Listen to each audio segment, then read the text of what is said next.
एक गांव में नमक का व्यापारी रहता था। उसके पास एक गधा था। व्यापारी रोज अपने गोदाम से दुकान तक नमक ले जाने के लिए गधे का इस्तेमाल किया करता था। वह नमक को बोरी में भरकर गधे की पीठ पर लाद देता और उसके साथ साथ चलता हुआ दुकान तक आता था। व्यापारी का गधा आलसी प्रवृत्ति का था। काम से बचने के लिए वह नित नए उपाय सोचता रहता था। गोदाम से दुकान तक के रास्ते में एक नदी पड़ती थी, जिस पर एक छोटा पुल बना हुआ है। एक दिन नदी पर बने पुल पर चलते समय अचानक गधे का पैर फिसला और वह नदी में जा गिरा। नदी के पानी से नमक की बोरी भीग गई। जब तक व्यापारी ने गधे को पानी से निकाला, तब तक बोरी में भरा बहुत सारा नमक घुल चुका था।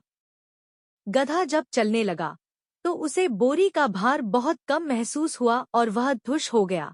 उसने सोचा कि अपने ऊपर लदा बोझ हल्का करने का ये बहुत बढ़िया तरीका है। अगले दिन वह जानबूझकर नदी में गिर पड़ा। नमक पानी में घुल जाने से बोरी का वजन फिर कम हो गया। उसके बाद से वह हर रोज ऐसा ही करने लगा। रोज रोज गधे की ये हरकत देखकर व्यापारी उसकी चालाकी समझ गया। उसने गधे को सबक सिखाने का फैसला कर लिया और अगले दिन बोरी में नमक के स्थान पर रुई भरकर गधे की पीठ पर लाद दिया। रुई हल्की थी।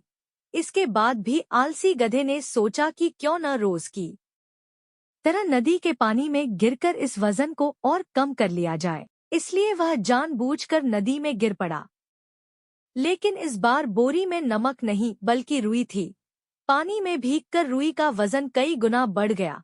गधा जब उठकर चलने को हुआ तो इतने भारी बोझ से उसका बुरा हाल हो गया। उस दिन के बाद उसने आलस न करने का निर्णय किया।